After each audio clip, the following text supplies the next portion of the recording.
irmãos?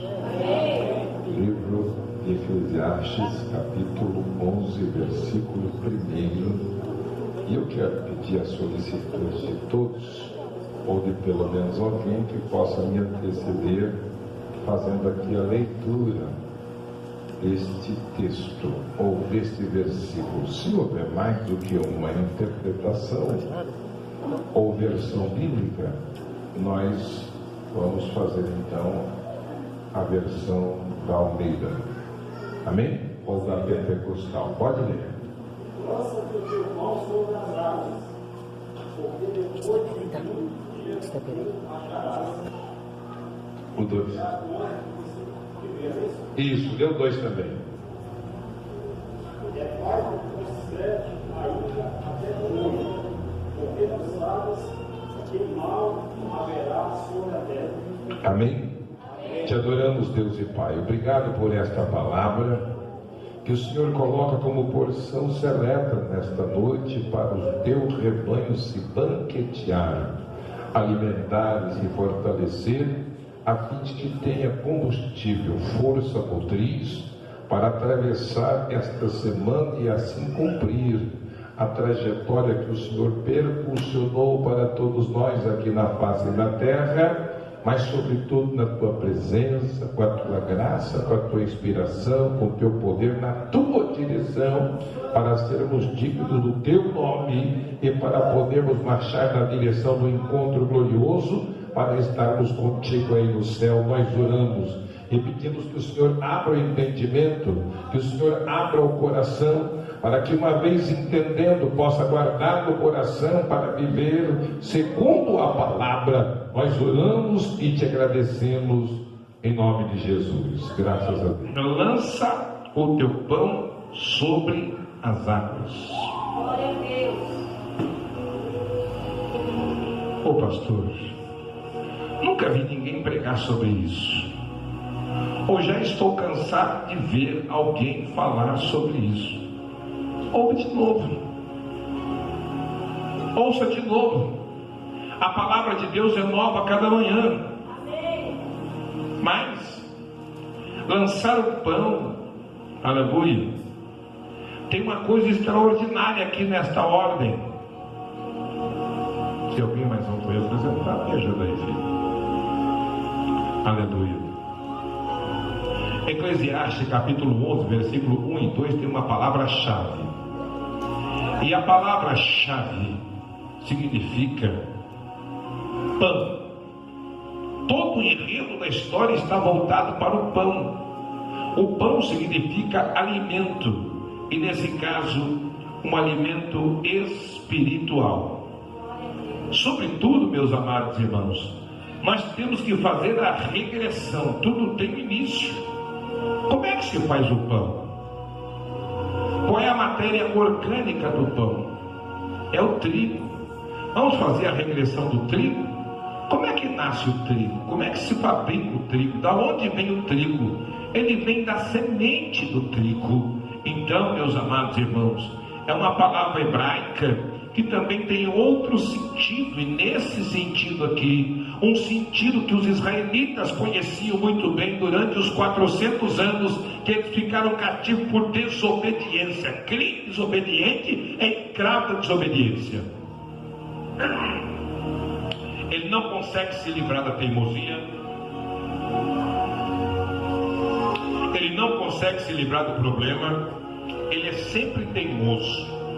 Ele não ouve conselho, ele desobedece a palavra, ele não ouve profecia. Deus fala com ele no louvor, num culto como esse. Como Deus falou de maneira reveladora, de maneira determinante, para transformar, para abençoar, para promover, como resposta até daquilo que a pessoa está querendo ouvir, ou está precisando ouvir, ou está pretendendo de Deus, dizendo ele que quando Deus falar com ele, ele vai submeter a voz de Deus e vai obedecer. Irmão, Deus falou domingo passado, Deus falou quinta-feira, Deus falou ontem, e Deus está falando hoje. Preste atenção. Você quer mesmo obedecer ou você quer apenas ouvir? Qual é a sua disposição? Já bebeu da água, aleluia, lá da fonte de Elim? Ou ainda está sob o efeito das águas lá do Egito, do rio Nilo, aleluia? Então vejam, senhores, palavra hebraica que também tem outro sentido, e nesse caso o sentido é o grão. Bendito seja o nome do Senhor. E o texto se refere ao antigo costume egípcio que os judeus conheciam bem. Ficaram 400 anos lá, aleluia, como cativo, e aprenderam, aleluia, que os egípcios, eles tinham uma facilidade, porque um dos rios mais famosos da antiguidade, na história antiga e medieval, chamado rio Nilo, ele era uma dádiva de Deus para aquele vale, de maneira que na época da cheia, em uma determinada estação do ano, era a época da cheia, como nós agora, chuva, verão, cheia, os rios transbordam.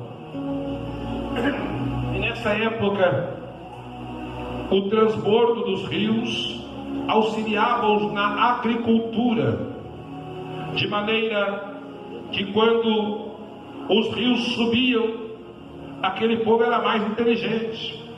Eles não construíam casa na beira do rio, eles conheciam o limite do alcance da cheia, e eles ficavam de maneira segura longe do alcance das águas em período de cheia, mas também respeitava o limite da sobra das águas, ou seja, aquele lodo, aquele limo. Quem estudou história antiga e medieval sabe que quando as águas baixavam, ficava um lodo verde, um limo verde, e era um potencial fertilizante, de maneira que os egípcios, eles lançavam, eles não pegavam arado, eles não pegavam a enxada, não utilizavam trator ou boi animal com tração, aleluia, eles observavam o tempo da cheia, e quando enchia, eles lançavam a semente do trigo sobre as águas, e ficavam esperando, e quando as águas baixavam, ela distribuía a semente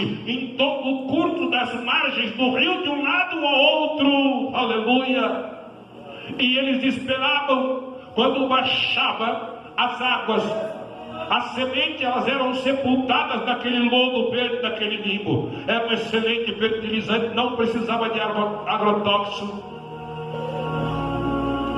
E quando no tempo certo eles voltavam para lá, não precisavam regar, não precisavam de irrigação, porque aquele lodo, na medida em que ia secando, ele ia fornecendo as propriedades necessárias para a germinação daquele grão, e de repente a plantinha surgia, e como estava às margens do rio, aquela massa, aleluia, ela era umedecida e alimentada com as propriedades minerais do próprio rio Nilo, facilitando o trabalho, dispensando o trabalho humano dos egípcios,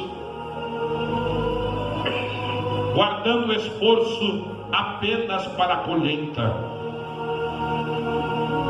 A colheita era abundante, a colheita era farta, os frutos eram de qualidades, aleluia, e de repente eles ficavam observando,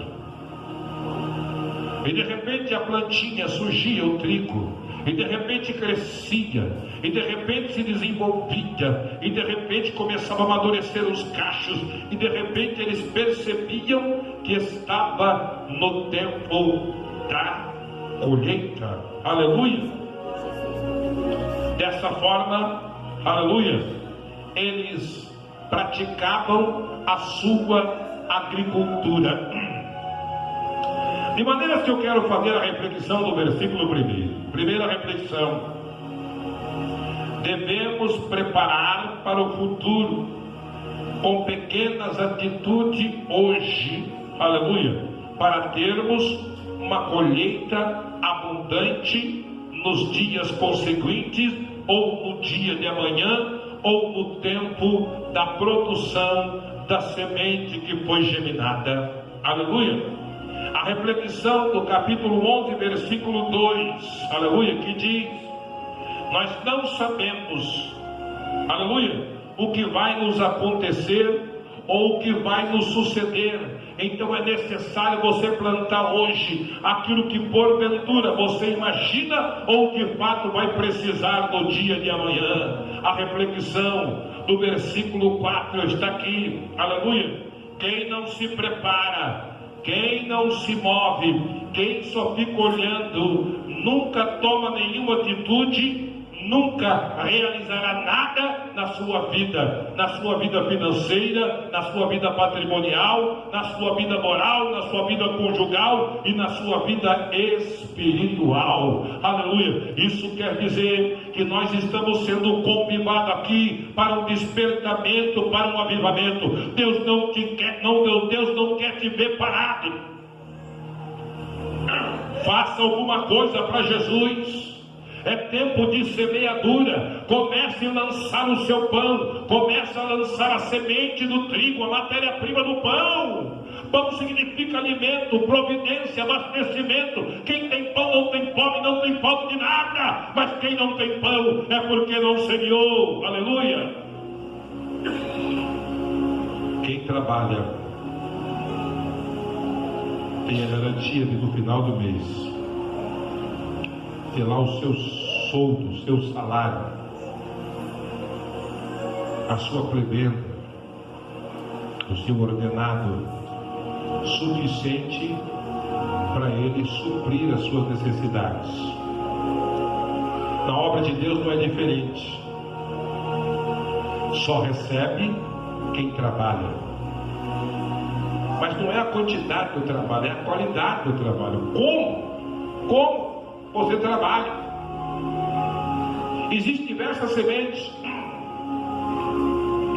Nós estamos sendo orientados aqui, incentivados a plantar a semente do trigo, que é a matéria-prima da farinha do trigo, que é a matéria com que se fabrica o pão. Com o pão se mata a fome. O pão é símbolo de todos os gêneros alimentícios.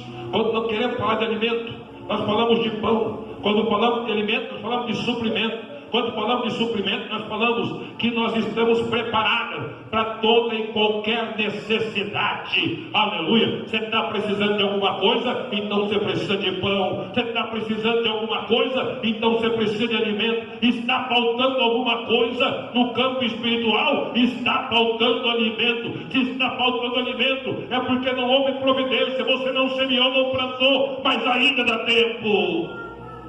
Deus não quer te ver sofrendo. Deus não quer te ver mendigando. Tem crente mendigando milagre. Tem crente mendigando cura. Tem crente mendigando socorro. Tem crente mendigando contato. Tem crente mendigando palavra. Tem crente mendigando profecia. Fica correndo atrás de palavra. Fica correndo atrás de profecia. Como se Deus não falasse mais com ele. Planta. Semeie. Quer ouvir a voz de Deus? Provoque. O cego abriu mão de pedir esmola. Que adianta?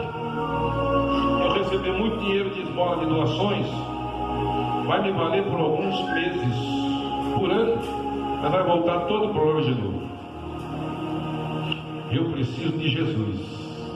Filho de Davi, tem misericórdia de mim. Filho de Davi, tem misericórdia de mim. E gritava: fica quieto, você está atrapalhando o homem. Que atrapalhando que nada. Filho de Davi, tem misericórdia de mim. Jesus parou.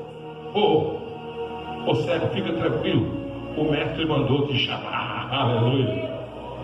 Ele pode ter mandado me chamar, mas eu não paro de gritar enquanto ele não me tocar, enquanto eu não estiver diante dele. Eu quero ver a face dele. Aleluia. Está gritando tanto, o que quer que eu te faça? Eu quero ver. Então vê, a tua fé te salvou. Comece a plantar, comece a semear, comece a clamar, comece a pedir, comece a tocar no mestre. Bendito seja o nome do Senhor para sempre. E aqui, meus amados irmãos, veja uma coisa interessante, extraordinária, que eu preciso compartilhar com você. Aleluia. O Nilo representa o quê? O transcurso da vida. Não era o rio dos egípcios? Egito significa o mundo. Então o rio Nilo era o principal rio dos egípcios. Transcurso da vida. É a vida nesse mundão. É a vida para a qual nós fomos transportados. Nós estamos nesse mundo, mas não somos desse mundo. Então o mundão aqui representa o Nilo. Na época da cheia, nós estamos vivendo na época da cheia. O mundo está vazio ou o mundo está cheio? Cheio de quê? Cheio de corrupção, cheio de crime, de assassinato, cheio de pecado, cheio de coisa ruim. O mundo está cheio. Então é tempo de semear, é tempo de lançar a semente sobre as águas. Aleluia! A corrupção, mas ela não vai durar para sempre. Há crime, mas ela não vai durar para sempre. Há feminicídio, virou moda agora, né? Todo dia tem uma mulher sendo morta. Misericórdia. Misericórdia. Misericórdia. As mães têm que eliminar dos filhos aquilo que apavora elas, aquilo que causa complexidade.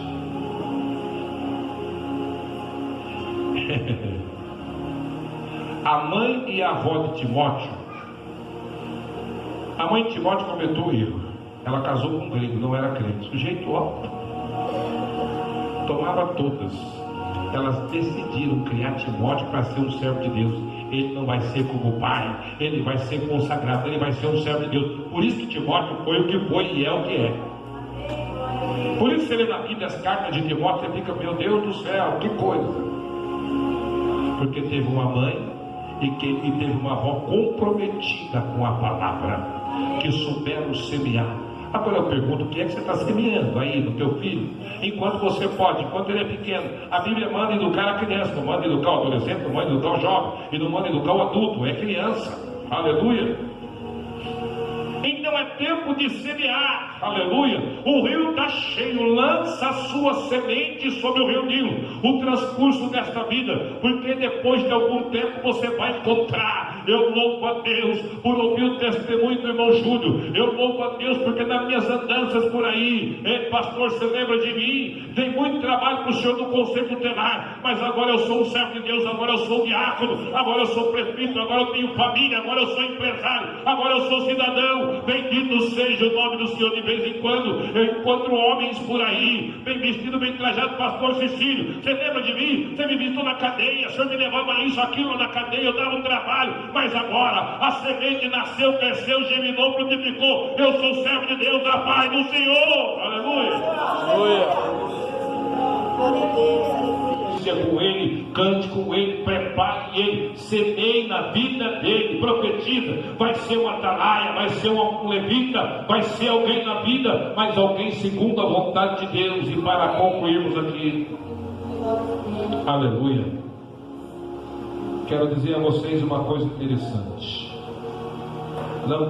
Lançar o pão significa ser condescendente com os pobres, ter misericórdia dos pobres, não apenas dos pobres financeiramente, mas os pobres de espírito. Jesus falou assim: bem-aventurados os pobres de espírito, porque eles verão a Deus.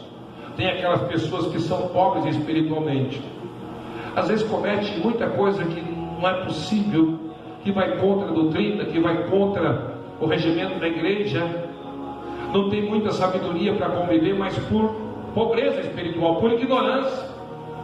Então a quem se manifesta o Espírito Santo de Deus? E nós vemos lá em aos Coríntios capítulo 8, primeiro dos 9 dons, é a sabedoria. Quem tem sabedoria, reparta com quem não tem sabedoria ainda. Em vez de criticar, em vez de não suportar, reparta a sabedoria. Vá com sabedoria conquistar. Vai semeando sabedoria, vai semeando sabedoria. De repente a semente da sabedoria brota naquele irmão, e aquele hábito, aquela fraqueza, aquele costume que incomoda você, que incomoda a igreja, que é a causa do sofrimento dele. Quando a sabedoria chega, a ignorância vai embora. Bendito seja o nome do Senhor. Em vez de não suportar a ignorância ou a fraqueza de alguns, semeie sabedoria, semeie fortaleza, ensine o teu irmão fraco a ser forte, ensine o teu irmão que você julga que é ignorante a ser sábio. Bendito seja o nome do Senhor. Reparta gratuitamente aquilo que você recebeu de graça. Bendito seja o nome do Senhor para sempre. Eclesiastes capítulo 11, versículo 1 e 2 que eu estou falando. Trazer o pão e o alimento para os famintos, está lá em Provérbios capítulo 31, versículo 14. Trazer o pão de longe. O que significa longe? Com sacrifício. Não desista fácil. Fulano não tem jeito, já fiz de tudo, já falei, já fiz, já aconteci. Eu não estou falando de cesta básica, arroz e feijão. Se você tem Deus tocar, vai e faz isso também, é a obra de Deus. Fraternidade, caridade, é a obra de Deus. Mas eu estou falando do pão espiritual, do pão do céu, aleluia. Se aquele irmão está faminto, ou se aquele irmão faz tempo que não se alimenta da palavra. Quem se alimenta da palavra é sadio, tem um corpo espiritual sadio. Quem não se alimenta da palavra é fraco, o corpo dele é cheio de problemas, cheio de deficiências, cheio de feridas, cheio de marca do pecado, aleluia. Então você percebe, puxa, está precisando de palavra, está com fome de palavra, faz tempo que não se alimenta. Então você começa a semear lá a semente da palavra, para que ela possa germinar, crescer e possa produzir fruto e possa produzir efeito na vida dele. Aí ele se alimenta, aí ele se fortalece, aí ele começa a viver segundo a palavra. Aleluia. A igreja apostólica, ela tinha essa característica, ela se preocupava em Gálatas capítulo 2, versículo 10, aleluia. Esse lançar o pão sobre as águas significa viver com um propósito. Qual é o propósito da sua salvação? Deus tem um propósito quando te salvou, quando te chamou. Você falou, vou pensar, qual é o teu propósito? Qual é o propósito de Deus na sua vida? Te chamou para ser mais um? Para ser membro de branco? Ou Ele te chamou com o propósito que você seja, aleluia, um semeador, que você seja um pregador, que você seja um trabalhador na seara do mestre? Então, o que é que você já fez mesmo? O que é que você pode fazer que não fez? O que é que você já fez que pode aumentar a produção? Bendito seja o nome do Senhor, porque não sabemos o dia de amanhã, aleluia. Aleluia. Evitar a passividade. Lançar os pães sobre as águas é viver com o propósito também, e evitar a passividade. Tem gente vivendo pacificamente com o problema. Ele aceita a enfermidade. Observaram? O irmão Ricardo falou assim: essa enfermidade não é minha, ela está me incomodando, mas ela não é minha. Tem gente que não sabe nem pedir oração. Irmão, eu quero pedir oração porque a minha diabetes, porque a minha coluna, o meu bico de papagaio, a minha pressão alta, ele toma posse, já é dele. Deus não pode fazer nada. Deus vai brigar com a pessoa? A pessoa está ali, agarra na enfermidade, não larga de jeito nenhum, nem tomar os cascudos. Certo? Então não tem jeito.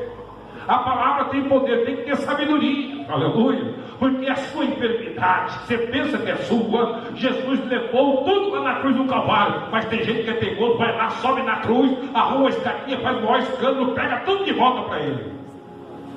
Mas ela vai ser repreendida em nome de Jesus. Ela vai voltar para as profundezas do abismo, ou vai voltar para o madeiro na cruz do Calvário, porque a disposição de Deus hoje é cura. Receba a cura e a libertação em nome de Jesus. Aleluia.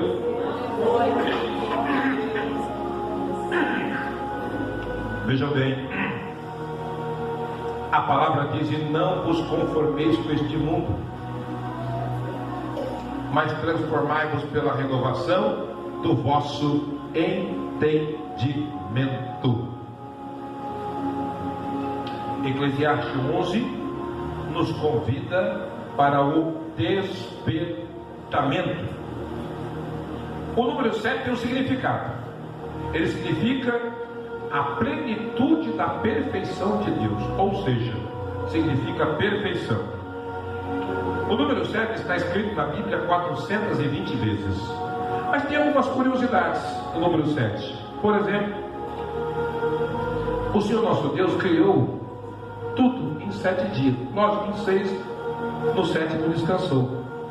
Mas também existem 7 cores do arco-íris. Não apenas serve para ser o símbolo do LGBT, mas o arco-íris representa a aliança que Deus fez com a humanidade através de Noé, quando disse: eu não destruirei mais a humanidade com água, está reservado para o juízo final, o fogo. Aleluia! Símbolo da aliança, uma segunda chance, uma nova oportunidade. Aleluia! E mais, 7 são os dias da semana, 7 são as notas musicais, e 7 também são os 7 Espíritos de Deus. Se você é a imagem e semelhança de Deus, eu vou fazer você lembrar desses 7 Espíritos. Aleluia! O Espírito do Senhor, que te dá soberania, aleluia, que te dá autoridade, já que o Senhor é onipresente, onipotente, aleluia, onisciente, sabe todas as coisas. É por isso que o apóstolo Paulo fala, e você deve falar diante da adversidade: eu posso todas as coisas naquele que me fortalece. Aleluia! Espírito da sabedoria, já falei sobre a sabedoria. Espírito do entendimento, já falei sobre o entendimento. Espírito do conselho. Tem gente que só gosta de dar conselho, ainda que o conselho é errado, ainda que o conselho é equivocado, mas Deus vai preparar você para receber conselho. Você está precisando de conselho, está precisando dar conselho, todo mundo quer dar conselho, mas receber conselho, principalmente quando o conselho é da parte de Deus, contido na palavra, pouca gente ouve. Escutar, todo mundo escuta, entra aqui e sai ali, porque a gente olha para a vida da pessoa, não acaba contenda, não acaba confusão, não acaba mesmice, ela está do mesmo jeito, ou até pior. Mas nesta noite, o Espírito do conselho, o conselheiro, ele há de mudar a sua história, há de mudar o seu comportamento, a sua vida, o seu gênio, vai mudar. Bendito seja o nome do Senhor. Aleluia. Espírito de fortaleza.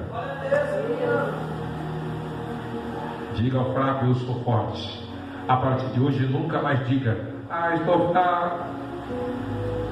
Porque se você tem o Espírito de Deus, você tem o Espírito da fortaleza. Você é forte, não é fraco. Você pode todas as coisas. Espírito do conhecimento. A partir de hoje, se você quiser e se dispuser, Deus vai te dar revelação. Deus vai te revelar o oculto. Deus vai revelar para você a direção.